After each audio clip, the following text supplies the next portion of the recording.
Welcome sa Dries TV. Kung interesado ka sa ganitong news, huwag kalimutang isubscribe ang ating YouTube channel. Maraming salamat! Welcome po ulit sa ating panibagong update tungkol kina Kim and Paolo Abilino. Sa bawat update natin, tatalakayin natin ang mga pinag-uusapan sa mundo ng social media tungkol kina Kim and Paolo Abilino. Kaya naman kung hindi pa po kayo nakasubscribe dito sa ating channel nako, i-click nyo na po yan and isama nyo na din ang bell button.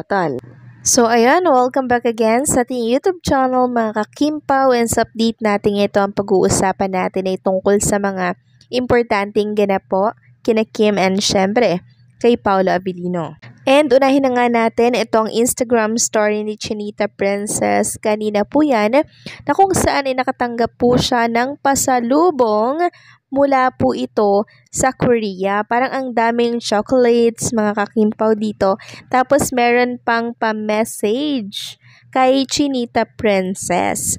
Sabi nga dito sa message na plenex ni Chinita Princess, "Dear Kimi, hope you enjoy this gift from Korea. Just a small pasalubong from the trip. Much love, Ate Joss." And hindi natin mabasa yung name ng isa. Then sabi po ni Kim Chiu dito, quiz. Ayan, tinag niya. And Abby, grabe naman, ang dami kong pasalubong from Korea. Nakaka-touch. Thank you so much. Kamsahamnida. So nakakatuwa, 'di ba? Ang daming nagmamahal kay Chinita Princess. Yun bang tipong magta-travel ka lang sa ibang bansa, pero may isip mo pa si Chinita Princess na, ay, bilhan ko kaya ng pasalubong si Kim Chiu. So that is love, mga ka-Kimpaw. Talagang love na love nila si Chinita Princess. Naiisip at hindi po nila ito nakakalimutan kahit na saan sila magpunta. So next topic naman, pag-usapan natin itong pinost ni Carlos Miguel with matching chibi figure ni Kim and Paolo Abilino.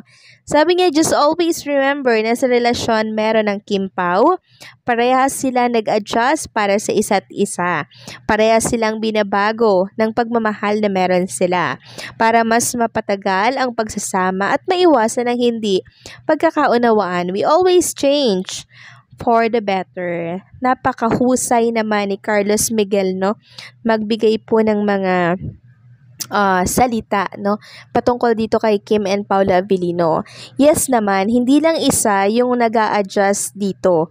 Parehas sila. And yan nga yung sinasabi natin lagi sa update na hindi lang si Kim Chiu ang nag-a-adjust dito, kundi maging si Paolo Abilino. Sabi ko nga po, give and take relationship meron si Kim and Paolo para syempre mas tumatag yung relationship nila, mas magkasundo sila, 'di ba? Kasi inuunawa nila yung kahinaan ng isa't isa.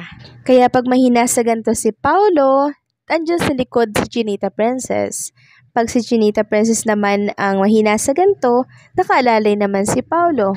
So yun yung tinatawag na tulungan po sa isang relationship, 'di ba? Para nang sa ganon sabay silang aangat. Yan yung goal ni Kim and Paolo Abilino. Yan po sila. Yan ang relationship nilang dalawa. Kaya kung inyong mapapansin, talagang anong-ano sila, 'di ba? Nagkakasundo po talaga sila.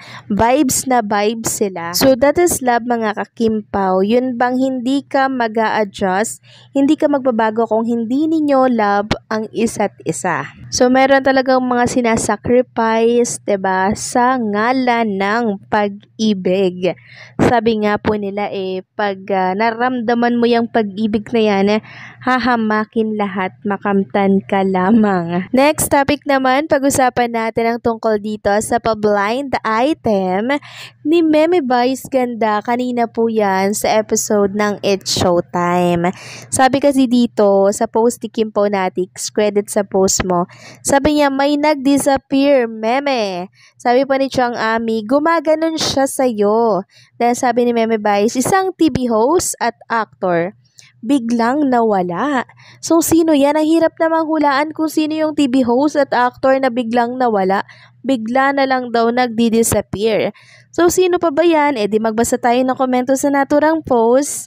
Sabi nga dito, oh, may pa-blind item. I know, right? Kim Pao ba yan, Meme Vice?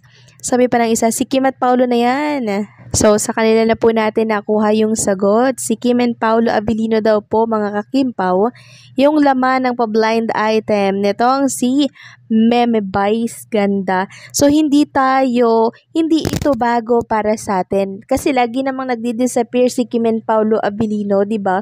Bigla-bigla na lamang po silang nawawala. Kasi, gusto po agad ni Kim and Paulo Abilino na makauwi. No? Ang mahalaga kasi sa kanila, halimbawa sa may party, ang mahalaga nakapunta sila, at least nagpakita sila, no? Tapos bigla na lang silang mawawala. Importante yung nagpakita ka. 'Di ba? Kahit nasaglit ka lang, at least may appearance ka sa party.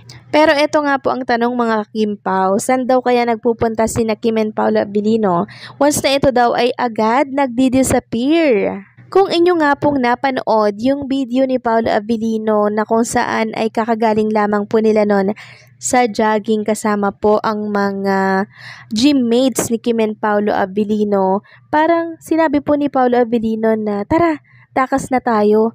So, doon nagka-idea po ang mga Kimpaw fans na ganyan palang ginagawa nyo, Kim and Paula Abilino, ha?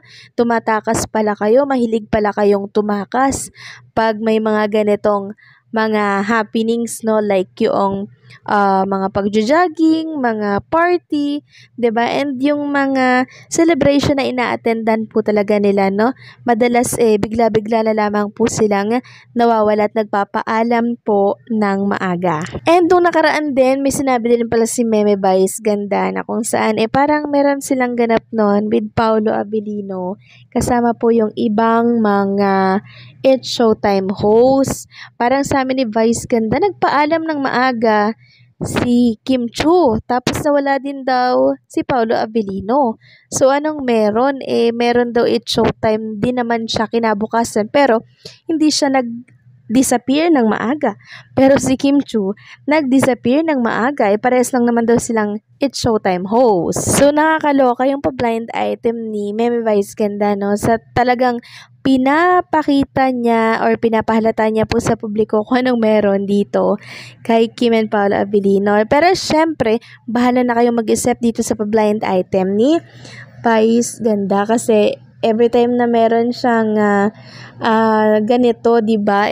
Tuwang-tuwa po ang mga Kimpaw Nation kasi ramdam po ni Vice Ganda yung kilig ng mga Kimpaw na talaga namang nagmamahal at sumusuporta kay Kim and Paolo Abilino. And I'm sure kilig na kilig din kayo, mga kakimpaw, pag natatalakay or natatopic si Kim and Paolo sa It's Showtime. Aminin nyo, mga kakimpaw, tuwang-tuwa din po kayo, hindi ba?